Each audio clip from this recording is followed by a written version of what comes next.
Sebastien Carre, welcome to Joburg today. It's wonderful to have this opportunity to engage with you on the Four Seasons ambitions in Sub-Saharan Africa. Give us a sense of where you're going in this region. As a brand, as a luxury brand, as a resort brand, as someone that is serious about its offering. Well, we have been focusing on the subcontinent for about 7 years now. We started in the leisure segment of our market in Serengeti in Tanzania with a very successful safari lodge, planning a second one actually. And then more recently in 2012 we entered the Joburg market with the acquisition of the Westcliff Hotel. So an iconic property in Johannesburg that we converted as a Four Seasons by the end of 15 and reopened. So we're going to be 3 years old as a Four Seasons in Johannesburg now. Following which, obviously, we have aims to develop another 10 to 12 properties in the subcontinent. So, combination of business hotels and leisure destinations. Over what period of time, and how is that progressing? Well, it's each market, each country is different, obviously. But we think over the next 5 to 10 years we can achieve that objective. And some of them are actually under advanced development stage. So, yeah. So Johannesburg was clearly on top of your list. What were some of the outcomes of the feasibility study that justified your early entry in Sub-Saharan Africa, in Johannesburg in particular? Well, I think it was, we always believed, and it's in the DNA of our brand really, to enter emerging markets and apply the impact that the brand can bring to a business. So for us, Joburg was a bit of a testing ground in that sense, in this new continent for the brand. Sure. It's been very successful in many ways. We always place all of our focus on, obviously acquiring or building, in prime locations. So I think in Westcliff we couldn't tick a better box. And then of course capitalizing on... And there's a rich history behind Westcliff as well, which I'm sure you're capitalizing on. Indeed, and it's a part of the city for us that we feel has really a strong history, a strong cultural content, creative arts all around, and a strong soul, right? Which we feel that it's important for a hotel to connect to its the environment around it and the people around it. We always aim to make it a bit of a lifestyle hub for people who live within a 5 to 10K radius around Westcliff, and this is what the hotel was built for, and this is what has been achieved really over the last 3 years. Sure. Well, Johannesburg as the economic hub of Sub-Saharan Africa is perhaps one of the most competitive cities in Africa, home to many luxury brand hotels. How are you keeping yourself on the edge of competition? So, the market in Joburg is very focused on corporate travel.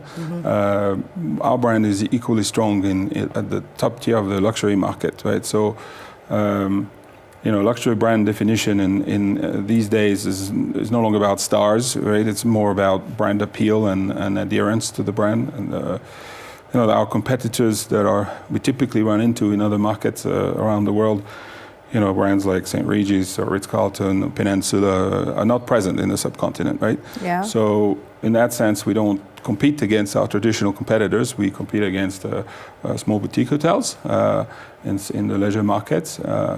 And at the very top tier of the conferencing and business travel market in corporate travel. So, it is competitive, but not in our segment necessarily. Yeah. Right? And our goal is the tourism industry is competitive at large. It's you've got to compete package for package. What would you say is important to Four Seasons as a brand to ensure that you get customers returning? Because ultimately you want that, don't you? Well, we have a very strong, established, service culture established around the world. What's essential for us when we enter a new market, like in South Africa or Johannesburg, is is to transfer, this brand identifiers, and it is all about talent acquisition. It is all about nurturing a very strong employer culture. Yeah. And it's all about investing in people and in the long term and developing skills. And the next generations of leaders that are going to help us propose the brand in South Africa. Obviously, we hope to be in Cape Town at some point, and in other markets around us here in the region. You said about 10. You're looking at developing 10. So Cape Town is on the map. Which other cities or regions? Well, obviously the big business centers of Africa, right? I mean, Lagos is a must. Economies like Ghana or Kenya or Tanzania are obviously have compatible locations for the type of assets that we develop. What's important to note with a brand like ours is that it only makes sense to develop a Four Seasons in primary markets, right? The hotels we build and the way we operate them is extremely costly, and it doesn't work everywhere, right? So we're never going to have 10 hotels in South Africa. That is not what the brand is aiming at and always able to achieve. Are you satisfied in terms of your performance in Johannesburg, in terms of what you've captured in the market, the clientele? Very much. And the feedback? Yeah, the feedback is exceptional. It's very fulfilling after 3 years to see the 300 plus people we hired and who are internally really competing against some of our best hotels in the world in terms of service quality, and leaving some somewhat blue waters with the rest of the competition locally, and it's a huge credit to the team and their accomplishments. So, well, we noticed something this is quite inspiring for the city of Johannesburg, that you have innovated this little website that assists your visitors to find out all the interesting places to visit in and around the city.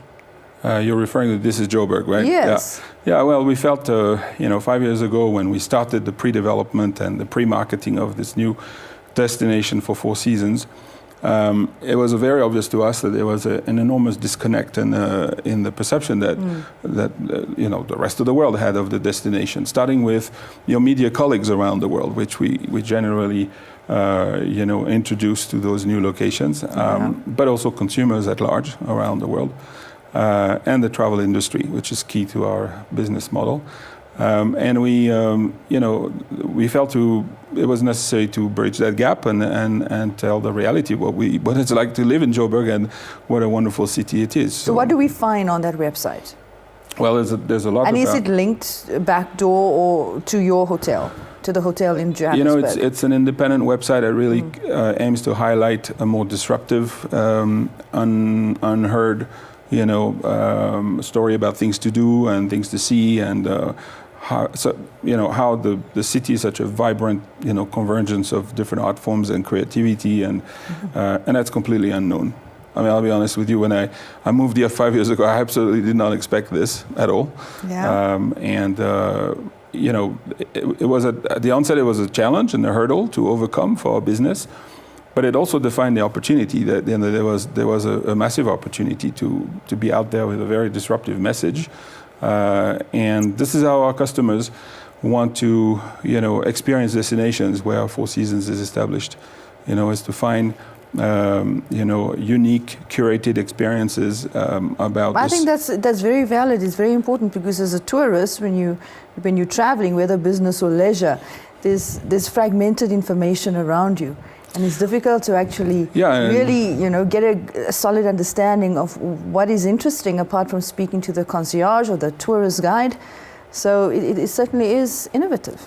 Well, and as a tourist in the city, we are a little bit conditioned to converge towards the guidebooks and where everybody else goes. And so there's nothing new to the historical monuments and things that really generally are known ahead of one's travel. But Joburg is full of an incredible content of creative arts of all types, and but you've selected the top most popular sites on that website, which is what I noticed, which is what is important, because there's so much to do, so much to see. Where do you start as a tourist? Where do you begin? It's not intended to become a guidebook, right? At the end of the day, there's profusion of information out there that is already provided. But you've got to start somewhere. Right. And we focused on the more disruptive, unexpected aspect of the destination, which we felt is really important to explain to people who are en route to, safaris or Cape Town or the rest of the region, Botswana safaris as well. That you don't avoid Joburg, because this is clearly the message we were hearing 5 years ago, right? And you don't try to get a quick getaway after one day, right? Because there's really 2 or 3 days of very cool things to do. So this website is about that. It's about engaging people, early enough that they will make a decision to explore. And then once they are here, obviously, this is the responsibility of our team and concierge and guest relation, to craft the experiences for each individual customer. Well, thank you so much for your time today. It was wonderful talking to you. You're welcome.